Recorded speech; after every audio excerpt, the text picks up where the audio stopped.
Family home, outdoor rink. It's lovely. This is Paul Mason. Paul, a neat story last night for Team Nova Scotia, the hockey team at the Canada Games across the bridge in Halifax. They get called into a hotel room and they're told, watch the TV. Up pops Sidney Crosby, who says, listen, guys, BC and Alberta and Ontario and Quebec are going to get the press, but work hard. I played in the games in 2003, and we surprised some people from Nova Scotia. That's the kind of kid he is, isn't it? Yeah, Sid's he's means a lot to the people here in Nova Scotia, especially in Cole Harbour and community, but his how he affects the people around here, everyone's very proud of him, and he motivates us all. Give us a sense, Paula, how this day in particular right here came together.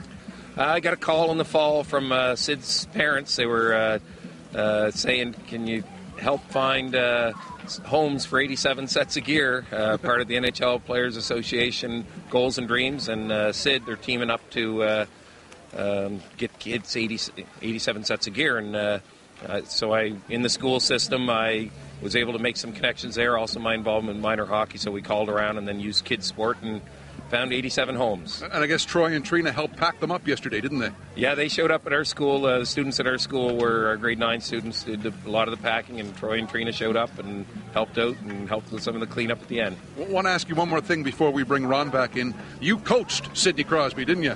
Yeah, I coached him back in Pee Wee in hockey and in ball, and great athlete. We knew back then, we always say he's a better person than he is a player, but phenomenal player. Ron, seems an appropriate time to head it back to you and bring in a very special guest today. And Bruce, if fair was fair, you'd be doing this interview because you've been in Sidney's corner telling his story from day one. But pleased to be joined from Pittsburgh by Sidney Crosby. And Sidney, I know you're sick of answering the question that you can't answer, and that's how you're doing. Suffice to say, we're glad you're taking the time. You'll heal. Can't wait for that. Let's begin with Cole Harbour, Sidney, and what the hockey community is like there, how it's grown since you've been able to help put it on the map. Tell us about Cole Harbour and what you see every time you go back with respect to hockey.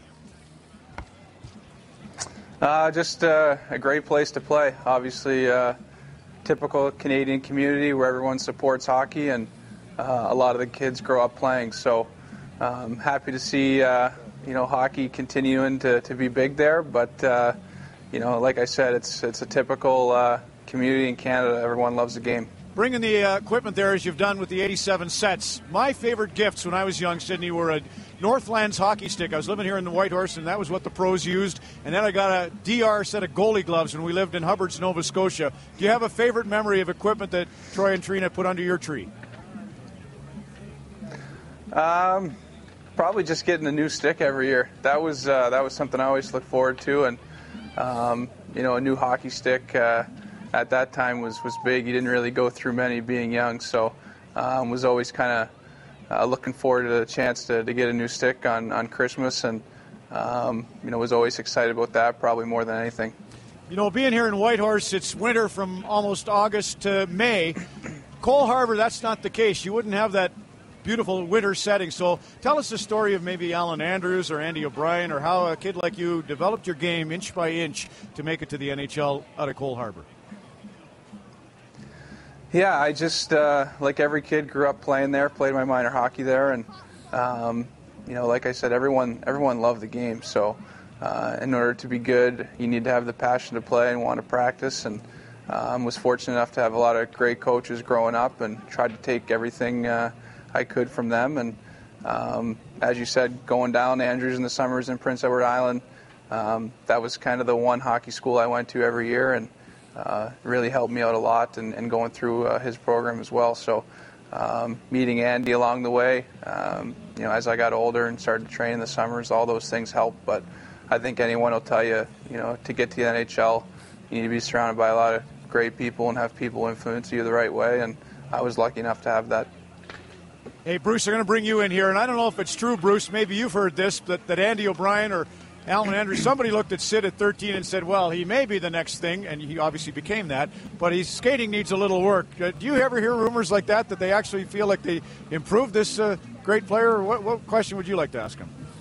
Oh, well, Ron, the thing I know about Sidney is he always had just such strong legs, and he's proud of them. You can't get the puck from him because of that. And Sidney, I'd like to know, your mom and dad, Troy and Trina, are watching today. They always say they never had to kind of push you out the door to go play hockey. It was always your initiative. Can you talk about how important that was and how that drove you along?